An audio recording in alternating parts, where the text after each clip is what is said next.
ഇതിൽ പ്രത്യേകം ഞാൻ ഒന്നും കൂടി എടുത്തു പറയുന്നുണ്ട്, ഇത് നോർമല് എല്ലാവരും ചെയ്യുന്ന പോലെ അത്ര ഓയിൽ എടുത്ത് ലെയറിങ് അല്ല ഇവിടെ നടക്കുന്നത്. വീണ്ടും ശ്രദ്ധിക്കുക, ആരോമാറ്റിക് കെമിക്കൽസ് ത്രൂ ആണ് നമ്മൾ ബിൽഡ് ചെയ്തത്. കിട്ടില്ല സാധനം കണ്ടുപിടിച്ചിട്ടുണ്ട്. നമ്മൾ അതിന് കൊടുത്തേക്കുന്ന പേര് പോളോ ക്യാൻഡി.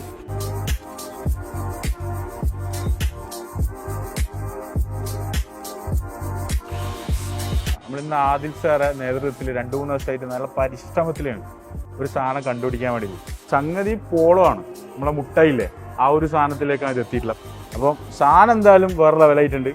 ഇതുവരെ ഈ ഒരു ആഗ്രഹത്തിനായിരുന്നു ഈ സെൻസ് ലാബിലേക്ക് എത്തിയത്. ഇതിൽ മെയിനായിട്ട് പറയാനുള്ളതെന്ന് വെച്ച് കഴിഞ്ഞാൽ നമ്മൾ നോർമൽ അത്തറുകളൊക്കെ എടുത്തിട്ട് എല്ലാവരും ചെയ്യുന്ന പോലെ ലെയറിങ് അല്ല ഇവിടെ നടക്കുന്നത്. അത് നിങ്ങൾ ആദ്യം മനസ്സിലാക്കണം.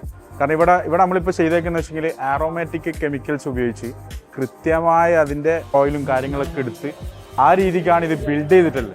കൃത്യമായ ധാരണയിൽ ആരോമാറ്റിക് കെമിക്കൽസ് ത്രൂ ആണ് നമ്മളൊരു സാധനം ഫൗണ്ട് ചെയ്തതാണ്.